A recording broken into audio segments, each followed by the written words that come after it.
From your official UK station for Big Blue Nation, this is BBN Tonight, presented by UK Healthcare. We are 1 month and 1 day away from the start of a new Kentucky volleyball season as head coach Craig Skinner enters his 21st season at the helm with the same high expectations BBN has come to know and love. Welcome into BBN Tonight. We're in a new location today. I'm Maggie Davis. And I'm Noah Cierzan. There's a lot new with this year's team. Skinner talking about the fact, though, that it's the same old expectation. They're looking for a national championship, but to get to that point, some new faces, some new opponents, and that's our Big Blue story presented by CHI St. Joseph Healthcare. Here's what it looks like for Kentucky this year. Obviously, the same tough non-conference. 16 teams in this league. Kentucky will play each of them a single round-robin format with an SEC tournament at the end of the season. I love the fact that we're getting a chance to compete in the tournament, single elimination prior to the NCAA tournament that none of the other top leagues in the country are doing yet. How that affects our players and what the end of the season, TBD. Location, don't know yet. Hopefully Savannah can bring a volleyball crowd there. Yeah, it's an exciting time. And we'll get to the new faces in a second, but a lot of returners from last year's very quality team, including junior Brooklyn DeLay, the SEC Player of the Year, the only one that's actually not on campus yet because she's practicing with the US U21 national team, but she's ready to bring the fire in her third season. Well, when you get a chance to compete with USA Volleyball, I mean, it's the cream of the crop of all the players in the country, and, so they love that chance. They go through a process, an evaluation process. But, yeah, I mean, they get at least a week, and then the players that make the travel roster, get another week of competing. And so anytime you're playing at that high a level with people around you that are equally as talented as you are, it benefits them, but it also benefits us.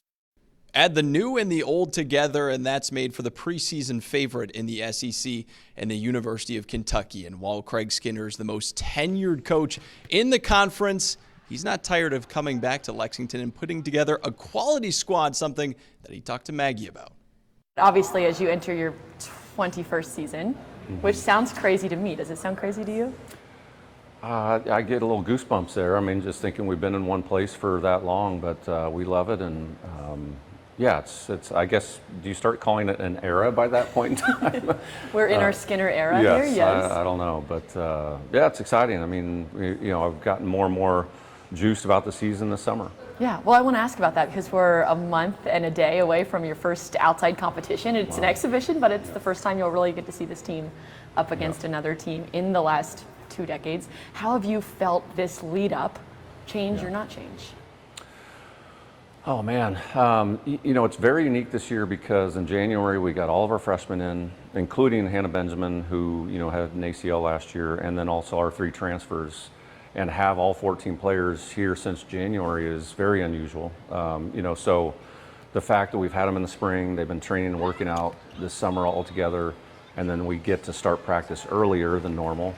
It gives us a lot of time to really kind of figure out what we're going to be about. Still not 100% sure in a couple positions, but that's okay. This team is very close off the court. They're working really hard together.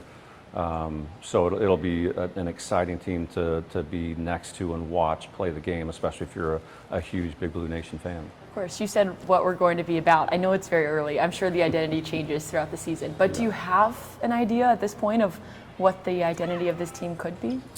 I'm hoping there's going to be some new wrinkles offensively. We're hitting more out of the back row.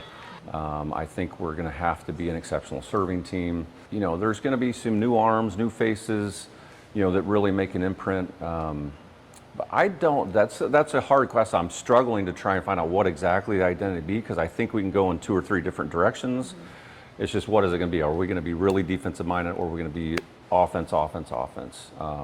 And some of that will be determined by, how our setters fill the shoes of Emma Grome. And Eleanor Bevan played every single set of their entire career. So for 2 players to play every set like that their career, I mean, we have to really kind of navigate what it looks like going forward. Well, I want to talk to you about the setters. I'll jump ahead a little bit because we have 2 insane ones right behind you, right here in Madison and Emma. 8 straight years of 2 setters is pretty unusual, I think, in our game. It'd be like, a team having 8 straight years of a quarterback in football, and that just rarely ever happens. So it's a unique situation for us. I think it's exciting too because, I think there's nothing better to bring out the best in people in competition. I don't know yet, but I'm glad we have two kids that care a lot about Kentucky volleyball. Absolutely. For the fans who are watching this who don't know who we're talking about, obviously we have Ava, Yes. we have Cassie. Yeah. Any strengths you can point to in the differences between them at all? Ava Sarafa is going into her third year, so the strength of hers is being familiar with everything we've been doing for 3 years. She's very good at setting the middle. She's very good at setting behind, over the top of her head, behind the setter to the right pin. These guys are 6 feet tall, play higher above the net, can make an impact blocking wise. Cassie has always been a threat at the net offensively, throwing the ball down, and also running a fast offense. But I think we'll be a little bit more physical at the net and have to utilize that to our advantage. Something that is not different is we like to call it the classic Craig in the BBN Tonight studio. And we say this with all the respect in the world. The non-conference schedule every year is another classic Craig non-conference schedule. You're playing every team that went to the Final Four last year. And we've asked you, I think, every year, why do you do this? It makes sense why you do this. But is there a little extra juice throughout the summer when you know what's coming early in the season like that? There certainly is not going to be a lack of focus by our staff and our players during the summer, knowing the type of teams that we're going to have to face. I mean, again, you can't beat the best teams unless you play them. And some years we've had a struggle to try and beat those good teams early, but it really paid off in the end. And this year is no different because we're filling a new setter in that position, because we're with a new right side, because we're replacing someone like Eleanor Bevan. We have to know what that type of pressure feels like early so that we can start preparing for the end of the season in September, not wait until November. I know it's early, I'll give you that caveat, but you see all these pieces, you see what's ahead of them. You talked about last year, that was a team that really found its rhythm down the stretch and was firing at the perfect time. Where do you see this team going this year? The expectations are always the same, to compete for championships. Obviously the first one is the SEC championship. The second one is new this year, is the SEC tournament championship. And then the national championship. We want to be in that conversation. We recruit our players to be competitive enough to give ourselves a chance. And, there's no reason why we shouldn't aspire to that. And, I saw something last night. It was, a basketball interview with Roy Williams and Mike Krzyzewski. And they talked about being championship worthy. And we have to be championship worthy every day to give ourselves a chance to do that in December. And Coach Pope talks about those things, and Coach Stoops and Coach Minge and Coach Brooks. We're trying to give ourselves an opportunity to compete with the best, and this team is no exception. Big thanks to Coach Skinner for the time. Of course, always appreciate getting the head coach's input ahead of the season, but his input was not the only input we got today. Yeah, coming up, we're going to talk to sophomore outside hitter Asia Thigpen. She was quite the presence last year, all SEC freshman team, but battled injuries. Now she's back, healthy, and ready to make an impact. We'll talk about what she can bring to the court. Don't go anywhere. You're watching BBN Tonight.